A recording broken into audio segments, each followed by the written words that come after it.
All right, so what's really getting in the way of you being successful? There's so many different things, right? There's so many different things that could be getting in the way. But one of them that might be a little bit underrated and just kind of is hiding in the shadows of humility. And what do I mean? All right, so let's talk about this. Let's say that you have a business, okay? Let's say and your business happens to be something that has become very successful, and you're finding out that you can't respond to emails very fast anymore. You used to be able to get to all of them, but you have thousands of emails coming in. You're backed up on that.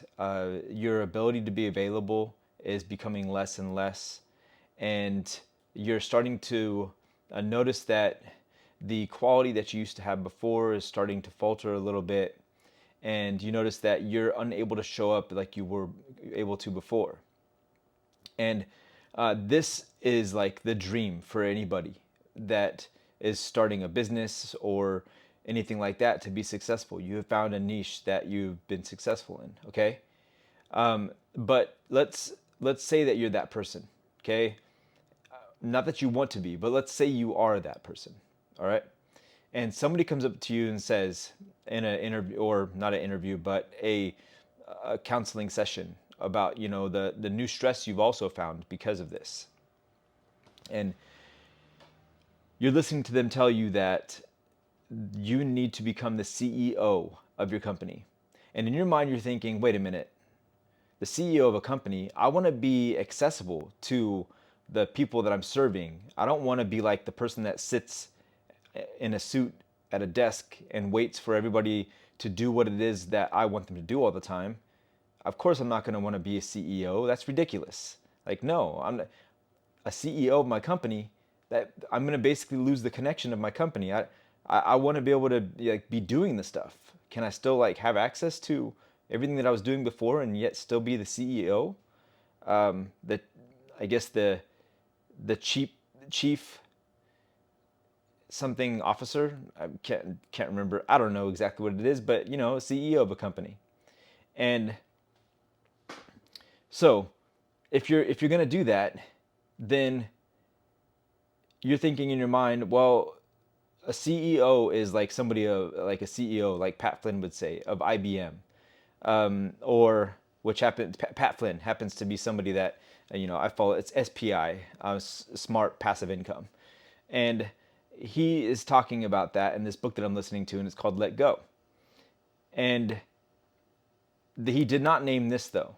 And this is the thing that I've been getting to, and this is the thing that's kind of putting a shadow over what keeps you from being able to, if you were in this position, become the CEO of the company that you're needing to become the CEO for. And this could also be the reason why somebody might not even get off the ground. It could be same thing, that same advice. Obviously, it's a little bit different because you haven't developed anything yet, right? But you've lived a life, and you have come where you are now, from a destination that you were previously. So you are making some sort of difference. You are changing to be something. So the thing is maybe you're not changing to what you could be, because of the ego you have that keeps you from thinking about maybe filling in a position or a role or something that you should be filling, and it's being prevented because of the ego. The ego is a sly character. Your ego is the thing that tells you that if you are going to be the CEO, you have to act like this. You have to be like the guy at IBM, the guy at Microsoft, the guy at T-Mobile, Google, Elon Musk. You got to be the CEO and know how to know all the right answers or take all the big risks, and don't do any of the work yourself. You have to hire people to do it and make sure you're the big wig. And oh yeah, by the way, you're probably not a very good guy. And that's the thing that gets you, is the fact that you probably think that you have to be all those things and you're not those things. Well, in order for you to think that way, that means that you don't think that that being that way is probably very good. And you also are labeling that as something negative. So therefore, you are probably better than that right now. And you don't see yourself as that. And that's where the ego comes in, is it's sly. You think it's masked humility, saying, oh, well, no, I want to stay small and be able to do this little thing. I want to be able to have options. I want to be able to know, what it is I'm doing in this certain situation. I need to take this slow. And it's not safe if I go that way, right?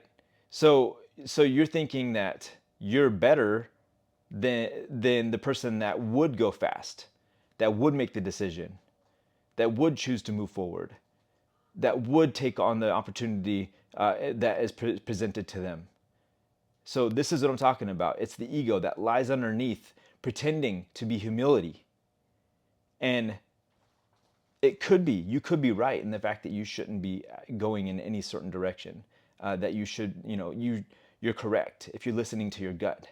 But you got to be careful that it's not ego hiding and masquerading as something that is actually trying to help you.